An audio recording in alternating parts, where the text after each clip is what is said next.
Call your manager. Hindi na po kailangan. Marcos, para saan pa? Marcos! Accident lang. Linisin mo, pati sa baba. Kaya kung linisin ang kalat, pero hindi ibig sabihin na pwede ninyo akong bastusin. Customer ako, binabayaran kita. Hindi ikaw ang nagbabayad sa akin. Manager! Gusto ko siya matanggal! This waiter has been disrespectful all night. I want him fired. Sir Noah, ano po ang nangyari? Bakit mo siya tinatawag na sir? Bring the Valerio Food Distribution proposal to table 8. Bakit alam mo ang pangalan ng company ko? Sinusuri ko ang kumpanyang gustong magsusupply sa restaurants ko.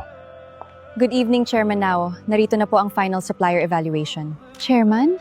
Si Sir Noah Villanueva po ang founder at CEO ng Aurelius Dining Group. CEO? Si Sir Noah ang may-ari ng restaurant na ito at ng lahat ng Aurelius branches. Noah, bakit ka nagsisilbi rito? Kulang ang staff ngayong gabi, tumulong lang ako. Come on, no, biruan lang naman lahat. Hindi ka nagbibiro nung pinapapulot mo sa akin ng kutsara. Hindi ko alam na ikaw ang owner. Yun ang problema, kailangan mo munang malaman na mayaman ng tao bago mo siya igalang. May unpaid overtime complaints at suppliers na hindi nabayaran. Minor issues lang yun. May report din ng pagpapalit ng expiration labels. Marcos, totoo ba yun? Please, this contract will save my company. Dapat intrato muna ng kumpanya mo ng tama ang mga empleyado nito. Reject Valerio Food Distribution's proposal, effective immediately. Yes, Chairman. Ayokong pakasalan ang lalaking kailangang malaman muna ang posisyon ng tao bago siya rumespeto. Mas pipili mo kumain kasama mga waiter? Sila ang tumulong maitayo ang kumpanyang ito, hindi kailangan maging mayaman para magkaroon ng dignidad.